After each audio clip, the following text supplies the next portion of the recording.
ጤና ይስጥልኝ. I believe at least some of you know that word. That's a simple greeting words in Amare. Thanks very much, actually, to Makun for the introduction. The topic of my discussion today is going to be putting knowledge to work. And I'm sure most of us know that we live in a so-called knowledge era. We are also being told that what we do have to be based on the knowledge we have, or the knowledge we have acquired. And of course, even within any academic institutions, we hear quite often knowledge and information is the backbone of any society. But again, knowledge is power. That kind of terminology is actually quite often, we hear them actually, almost in every context. But in this talk, what actually I would like to focus in, what does really knowledge means in the context of actually developing nations. And obviously, I would like to use Ethiopia as an example to illustrate that point. And therefore, my focus today is going to be to start off by identifying the notion of actually knowledge, knowledge society, innovation in the technology. Perhaps we need to step back and see, or have kind of a reality check, where then Ethiopia stands in the context of this innovation in technology or in knowledge society. Perhaps, do we really need policy for a science, or do we need really science for a policy? That kind of issues I will be able to hopefully address. And furthermore, I'll try also to touch upon the paradox of actually our time, the time we live in, obviously in the context of actually living in the knowledge era. And again, perhaps how could we possibly then invent the future, again in the context of knowledge? And perhaps I'll try to identify the role of academic and research institutions for regional and global growth. Those are the type of issues actually I tend to address. By nature, I'm actually a very fast speaker. Therefore, but anytime, please feel free to ask any question or to interrupt me to clarify certain issues. At the end of the day, I'm here just to share knowledge and experiences with you, rather than actually just delivering kind of a lecture. But as I have mentioned earlier, we live, as I have said earlier, this is what we hear quite often, we live in a so-called dawn of knowledge era. Yeah? Knowledge is becoming kind of the biggest asset. As you may know, especially in the context of ICT, we used to value the data as we used to have. Then we move on into the so-called information. That's where the term information technology actually has come from. But once we know the value of information, we tend to apply the knowledge we know. In the literature, if you look at actually the concept of knowledge, usually is classified into two categories. One is called the tacit knowledge, the knowledge people actually have acquired from life experience, work perhaps doing the same thing again and again. The other classification of knowledge is called explicit knowledge, the knowledge which has been identified, codified, and perhaps put into some use. It could be in a book format, or it could be in electronic format. Therefore, once we try to identify then, what's the concept of actually the so-called living in knowledge era? What does really knowledge means? Those are the type of issues I would like us to look at, predominantly, obviously, in the context of Ethiopia, using as an example. Therefore, the 21st century committed, obviously, to innovation. But the majority of developing nations, that obviously includes Ethiopia, there is no as such a system which promotes innovation. So there is no, as far as I know, there is no even any system which says national systems of innovation. Even the education system tend to regurgitate actually what has been said, what the books have said, rather than actually for a society to be more creative and innovative. That's the kind of a dilemma developing nations are facing. And again, knowledge society is telling us the capacity to generate, diffuse, and utilize, and perhaps protect knowledge. That's what actually, if you look at the technology in itself, that's what actually is trying to do. But most importantly, the idea of knowledge society is to enlighten people towards kind of an integrated view of life as a fusion of mind, body, and spirit. In other words, if we become very innovative, which means our knowledge obviously will be valuable, that valuable knowledge obviously somehow could be put into a kind of a context, it could be commercialized, perhaps it could be converted into a service or into an idea. Then, by just connecting those, obviously society can flourish, things can get done better. Therefore, the age of a science We obviously, the 20th century is unprecedented gains in advancing human development, and eradicating poverty is actually the main focus. I don't think any nation or any country live actually in isolation. More or less, actually, every nation somehow are intertwined. What happens in Africa does affect actually what's happening here in Europe. Whatever happens in the Middle East, as we all know, can affect almost the entire world.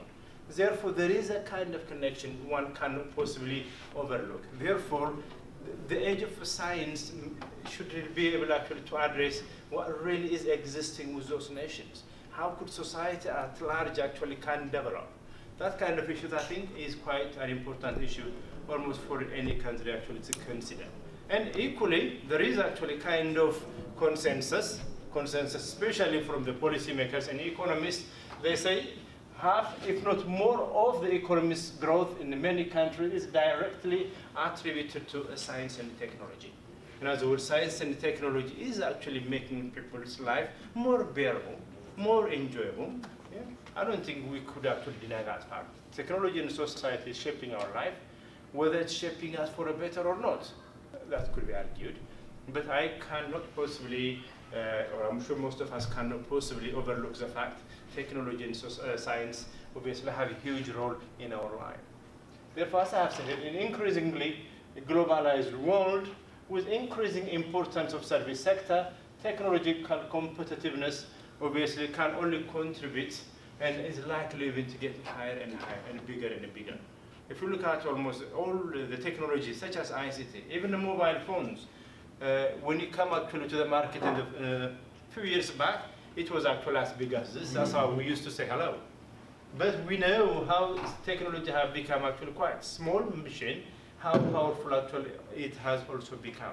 Therefore, we cannot possibly ignore how technology and societies have changed, the miniaturization of technologies have moved on. And equally, this is a kind of quotation, I think it's quite relevant, says there is hardly any social problem on which science cannot make some contribution. I think that's true. But the question is, do we really need a policy for a science, at least in the context of developing nations, or really do we need science for a policy? This is a kind of issues perhaps that's actually boggling so many policymakers right now. Do we really need to have a policy so that science can be expanded? Or do we really need to understand science first, then design appropriate policy afterwards? That's the kind of debate which is really happening quite a lot. But then equally, science is never sufficient to solve a problem completely. But it has always been very necessary. Science is meant a kind of analysis and understanding. That's what science is all about. It gives us an explanation, give us a kind of reasoning why things happen as opposed to the other. Therefore, what is important, perhaps, according to UNDP, that's a policy, not the charity, that will determine whether new technologies become a tool for human development everywhere. I think that's a very good statement, in my opinion. But as Mahatma Gandhi also have said, there is enough in this world for everyone's need, but not great. In other words, there is, if we could utilize actually the existing resources or what nature mother actually have to offer, I think there is a big, there is adequate resources within our globe. But equally, what do we need? Do we need development? But what kind of development do we need? Even what really is a development? Personally, I came up with this definition. Two things, it is about expanding the choices people have to lead lives that they value most. That's what actually development is all about. Maybe development, you could refer from a different perspective, but development usually relies on finding things better. What's civilization? Civilization is all about making life easier. If that civilization is not making actually people's life a lot easier, I don't think that is civilization after all. That's not even worth actually considering. The development also needs to be looked at actually from that perspective. It needs to make people's life easier. It needs to make life even more bearable. Yeah? Therefore, 2/3 of the world population lives in conditions of relative to complete deprivation. This is a major dilemma for developing nations. What choices do they have? And equally, this is what actually literature tells us. When, especially, what choice do we have? Especially when 1 billion without safe drinking water, and about 2.4 billion without access to basic sanitation, and 1 billion people are actually very illiterate. In that kind of situations, then what's the point of actual development? We see development in technology, we see development in a wider context, but this kind of issues are actually reality. Unless these issues to some extent been addressed or redressed, the concept of actually we live in a kind of in the 21st century and we are economically developed, it becomes kind of meaningless exercise. But of course, development obviously requires an input from every direction. But those are the kind of issues perhaps one have to be able actually to consider. Therefore, the paradox of our time is, in my opinion, growing inequalities, especially the knowledge divide. Since I'm focusing on the knowledge issues, I better stick to that one, otherwise I'm bound to go more towards the economic issue, which is very wide and very complex. But let's focus on the knowledge issues. So the major issues developing nations like Ethiopia are facing is the knowledge divide. The knowledge divide, which is obviously quite a big issue. I'm not sure whether you can see this diagram or not, but the richest and the poorest, that's what actually this diagram illustrates. The richest, the fifth received 82.7% of the total world income. Yeah, the fifth of the richest actually just received 82.7% of the total income, whereas the poorest, the fifth receives only 1.4% of the world income.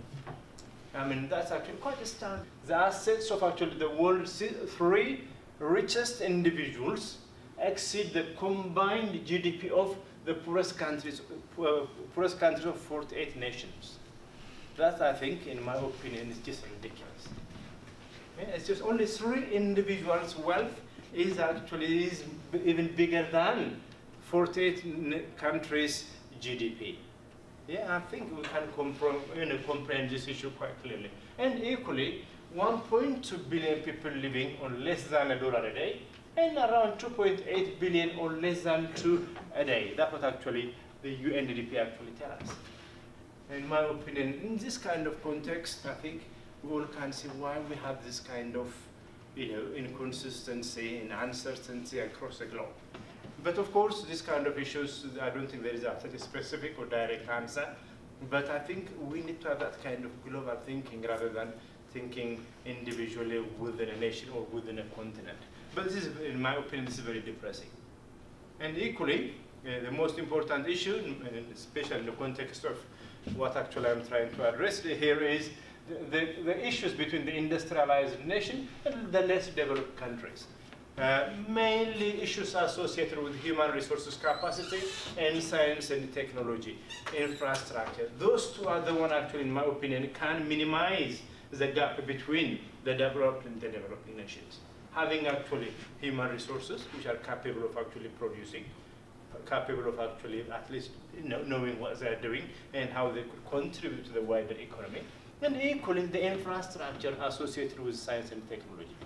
Rather than actually just simply calculating the economic figures, I think it's better to identify how the human resource capacity actually can be somehow redressed, and at the same time how infrastructure associated with science and technology can be expanded.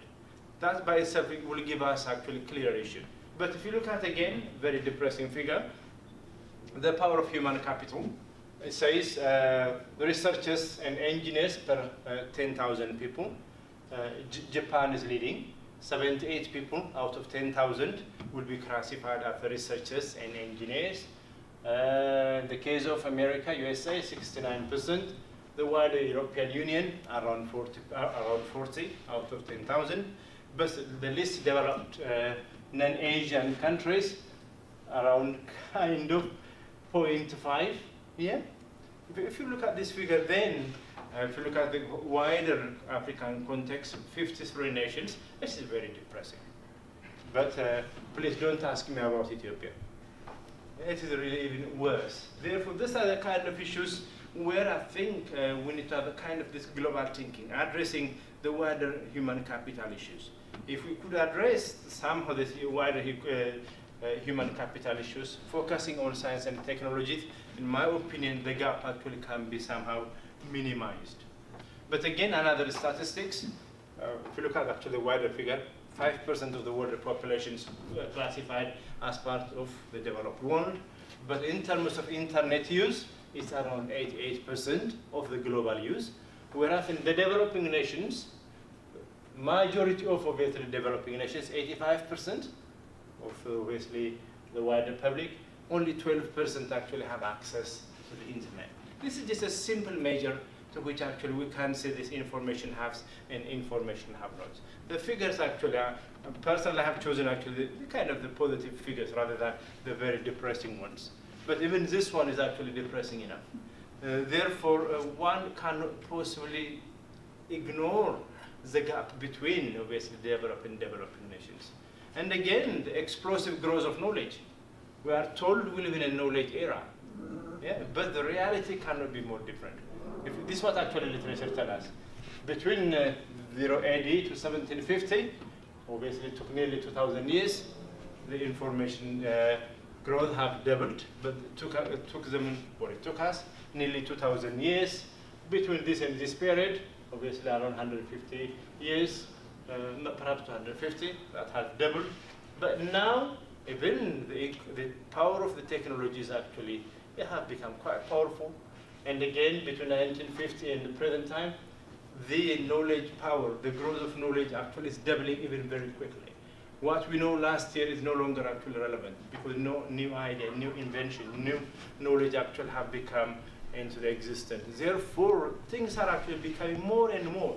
More importantly, more new information has been generated in the last 30 years than the previous 5,000. That by itself actually tells us we live in a so-called really information age. But to what extent developing nations like Ethiopia are really part of this? That's the question personally I would like to raise. And again, if you look at actually the literature, the current trend, societies are actually even thinking about technologies such as genomics and nanotechnology. That's what we hear. But we know them by name. But societies actually even have moved on. People are actually thinking of actually living not only in this and Mother Earth, but somewhere else. Whereas people in the developing nations, they cannot even actually feed themselves. Yeah, therefore, there is that kind of really huge gap. And again, 80 countries are classified as scientifically lagging and have no capital towards actually science and innovation. That by itself, in my opinion, is actually very depressing. Therefore, how could we then, this challenge for developing nations like Ethiopia could be addressed? And furthermore, among the many challenges of the global knowledge divide, the growing science and technology gap is the one actually perhaps needs to be addressed. I think if we could somehow, could be addressed, I think the gap between the North and South actually can be minimized. Therefore, distribution of science and technology capacity is even more lopsided than of economic power. Therefore, instead of just simply focusing on the economic issues, if this capacity could be improved in terms of the wider human resources and science technologies, I think that gap could be minimized. Okay. We must have a kind of national systems of innovation, meaning society needs to be able actually to innovate. Otherwise, what will happen, or what we have said right at the beginning, we will be focusing on just simply transferring technology from one end to the other, expected it actually to function. No technology is actually context-free, especially when you don't actually have the base for that to happen. That's quite a problematic issue. Sorry, too many writings. Therefore, towards new understanding and partnership could be perhaps the way forward for the future. Recognizing indigenous knowledge, knowing actually or appreciating what people know as the grassroots level. That's a national heritage. One must not actually overlook. And equally, innovate appropriate approaches to indigenous knowledge as opposed to science and technology. Try to see how those two actually can somehow get related. I think that's quite important issues. And equally, there have to be kind of an alliances to build capacity for the generation. In this case, infusion and absorption of technology in real life, in real time. I think by doing this, I think lots of issues could be addressed. Therefore, what we need is a kind of a bank to which patents can be assigned for public good, and perhaps peace and happiness actually could And that's kind of harmonious issues could come actually out of it. Yeah, this is personally what I think of it. But most importantly, as Anthony Giddens have said, today the developing world is only slowly waking up to the realization that in the final analysis, creation, mastery, and utilization of modern science and technology is basically what distinguishes the South from the North. And he says, on science and technology depend the standard of living of a nation. In other words, nations must not or cannot possibly ignore the relevance of science and technology. Therefore, just simply assuming science and technology is, is just some created by someone else and we don't really have anything to do with it, I think that's a wrong assumption. Therefore, one has to be able actually to value the role of science and technology in the society, then find the appropriate mechanism accordingly. But again, just to illustrate this point, innovation for a development is obviously important. This is a kind of my recommendation. But we need to look at it from those four perspectives at a wider societal level, even within research and academic and teaching. Those actually needs to be able actually to be combined.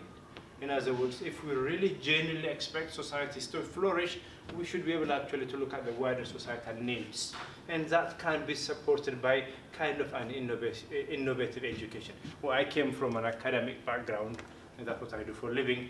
Therefore, I'm bound to advocate the value of education and research. But I think for a society to flourish and for a life to be sustained, there have to be kind of mechanisms where society needs to value those kind of issues. Therefore, as a solution and perhaps a recommendation, one have to be able actually to look at the wider picture. Need to find a mechanism how the public sector could be obviously a partner towards the higher education sector, towards the private sector. I know it is easy for me to say it on a paper, but in reality, at the end of the day, one have to be able actually to identify the fundamental problem. Education, in my opinion, is the lowest issues to address this kind of scenarios. Therefore, we need to find simple mechanisms where there have to be kind of a capacity to generate something.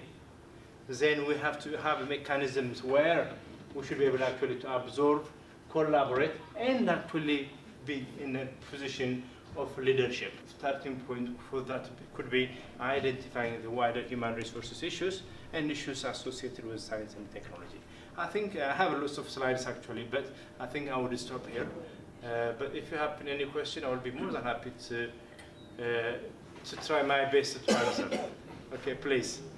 Most of us, I don't know whether we're right or wrong in realizing this, that there are far more, if we just take the medical profession, there are far more Ethiopian doctors in New York, maybe even in London, of great high qualification than there are in London, than there are in Ethiopia, in Addis.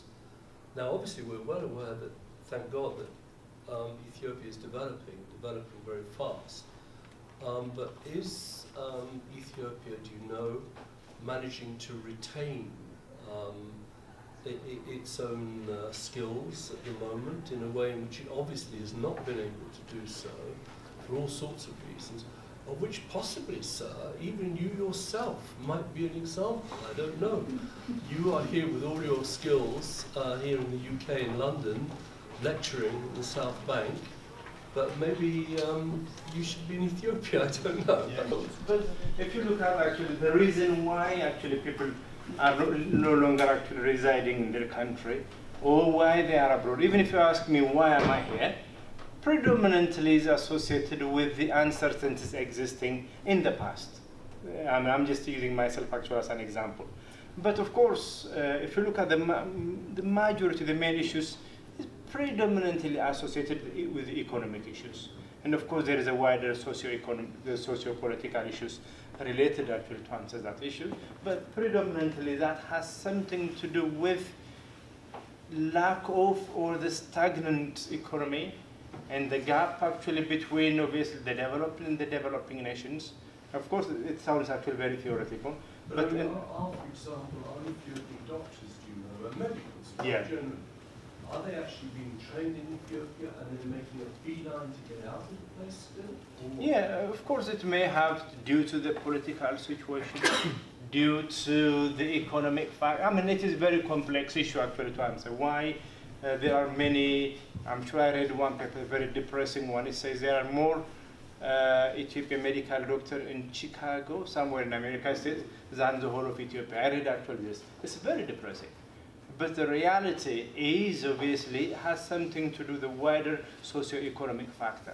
That's why actually people actually go abroad for a better life. But again, it could have some political issues associated with it. Therefore, I mean, there are so many issues, obviously, in association to that. But again, if we have the capacity to develop actually within, if we could actually minimize or allocate the human resources existing, and if we could actually add science and technology in that, obviously the economy is bound to get better. People are bound to get actually better salary. That by itself actually could retain them. There are so many initiatives. There is one initiative personally I know of. It's called brain gain, meaning actually to be able actually to reverse the brain drain. Yeah, there are so many initiatives, but that kind of issues I'm sure will take quite a longer time to redress. Very simple kind of issue which will illustrate this point.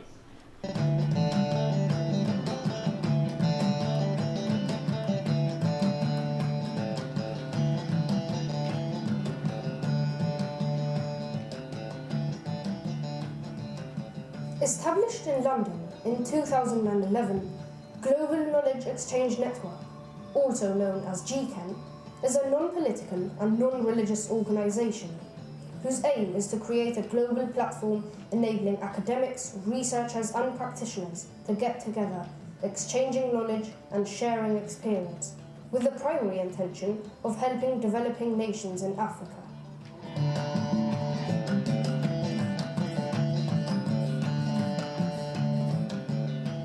As a unique and independent body, GCAN works in close collaboration with various UK-based and international educational institutions, including universities such as London South Bank University and Queen Mary University of London.